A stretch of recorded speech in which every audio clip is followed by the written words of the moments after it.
downward and forward towards the pterygoid hamulus, which is here. The tendon of tensor palatii makes a complete 90-degree turn round the pterygoid hamulus.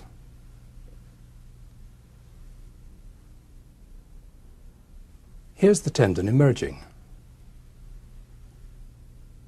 It passes medially to insert on the palatal aponeurosis. The action of tensor palatii is to tighten the palate when the tongue presses up against it in the act of swallowing. It also may help to open the auditory tube. We'll end this section with a look at the auditory tube. Here's the end of the cartilage of the auditory tube. The cartilage doesn't form a complete tube. It's open on the underside. Here's the cut edge of the mucous membrane, which forms the real auditory tube. It passes backwards and laterally to reach the cavity of the middle ear. The function of the auditory tube is to keep the pressure inside the middle ear the same as the pressure outside it. Now, let's review what we've seen of the upper part of the air passage.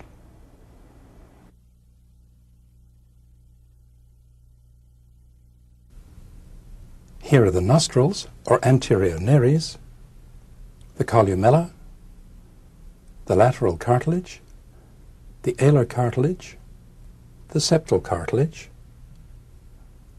the nasal vestibule, and the olfactory area. Here are the conchae again, superior, middle, and inferior. Here's the nasopharynx, with the torus tubarius, the pharyngeal recess, and the soft palate. Here's the semilunar hiatus and the infundibulum. Here's the levator palatii, the tensor palatii, and the cartilage of the auditory tube.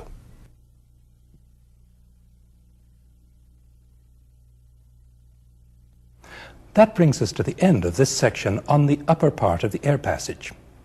In the next section, we'll look at the upper and lower jaws and the oral cavity.